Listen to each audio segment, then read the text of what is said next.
భద్రాద్రి కొత్తగూడెం జిల్లాలో కురిసిన అకాల వర్షానికి కొనుగోలు కేంద్రాల్లోని ధాన్యం తడిసి ముద్దైంది. పినపాక నియోజకవర్గంలో పలుచోట్ల వర్షం కురిసింది. దీంతో ఆరుగాలం పండించిన పంట తడిసిపోవడంతో రైతులు తీవ్ర ఆవేదన వ్యక్తం చేస్తున్నారు. ఇన్నాళ్లు పడిన శ్రమ వృధా అయిందని ఆవేదన వ్యక్తం చేస్తున్నారు. వర్షం నుంచి ధాన్యాన్ని కాపాడుకునేందుకు అన్నదాతలు నానా అవస్థలు పడుతున్నారు. తడిసిన ధాన్యాన్ని కొనుగోలు చేయాలని వారు ప్రభుత్వానికి విజ్ఞప్తి చేస్తున్నారు.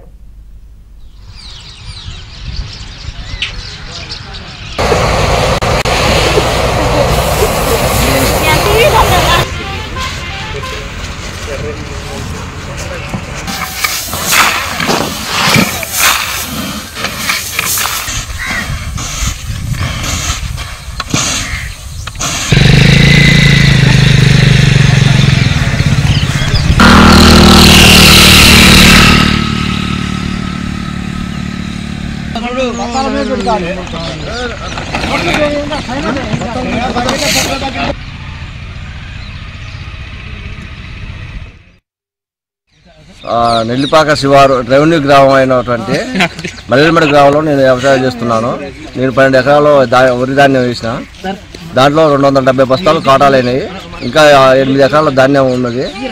ఈ అకాల వర్షం వల్ల తడిచిపోయి ధాన్యం కొనుగోలు చేయాలని మేము కోరుతున్నాం.